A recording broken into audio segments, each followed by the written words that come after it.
to Yin Yoga and Fitness. My name's Jen.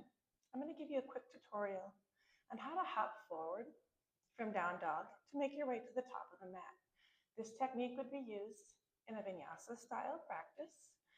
Ashtanga does a lot of chaturangas where you'd be hopping forward and back quite a bit. The idea is that this will start to kind of conserve your energy a little bit. So you're not making a lot of extra steps, walking one foot and then the other forward, but you're just going to lift your hips and float them to the top of the mat.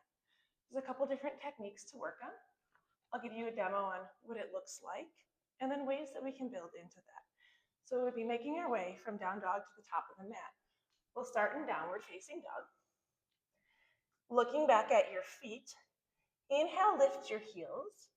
Exhale, bend your knees and bring your gaze forward. As you inhale, you're going to see if you can shift your shoulders in front of the wrists to bring the hips over the shoulders to the top of the mat. So we'll inhale, lift those heels. Exhale, bend the knees, gaze forward. And inhale, come forward, peek up halfway.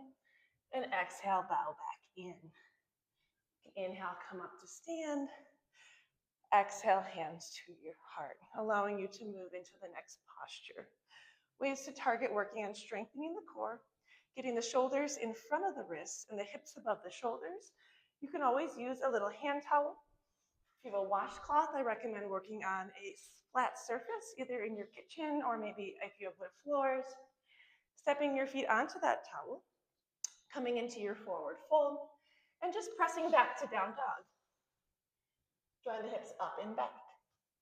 From downward facing dog, if you can come onto the tops of your feet,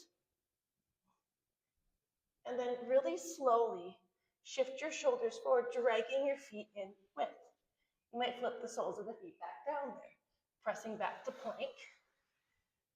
Shoulders are staying above the wrists, trying to keep the shoulders from moving at all. So they're just going to stay static above the wrists, pulling the hips up and pushing the feet back.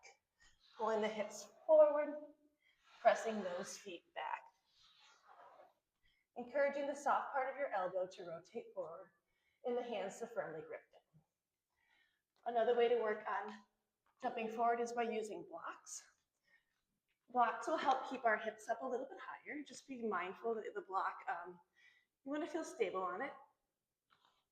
So from downward facing dog, you might take your feet a little bit wider, kind of like a narrow down dog, so that there's not quite as much space to travel as you're trying to bring your shoulders over your wrists. We'll inhale, lift the heels. Exhale, bend the knees, gaze forward. And as you inhale, shifting the shoulders above the wrist and bringing the feet in between the blocks. Peek up halfway. Exhale, bow back in. Eventually working with the hands on the earth. But if it's really hard to keep your legs straight with the hands on the floor, continuing to use those blocks, but really encouraging the shoulders to go in front of the wrists. If our shoulders are not in front of the wrists, there's no way our hips are going to come forward. They're just going to stop right behind the wrists. So as you inhale, you lift the heels. Exhale, bend the knees, gaze forward. And inhale. Float the feet behind the wrists. Peek up halfway. Bow back in. Stay tuned for some more tutorials.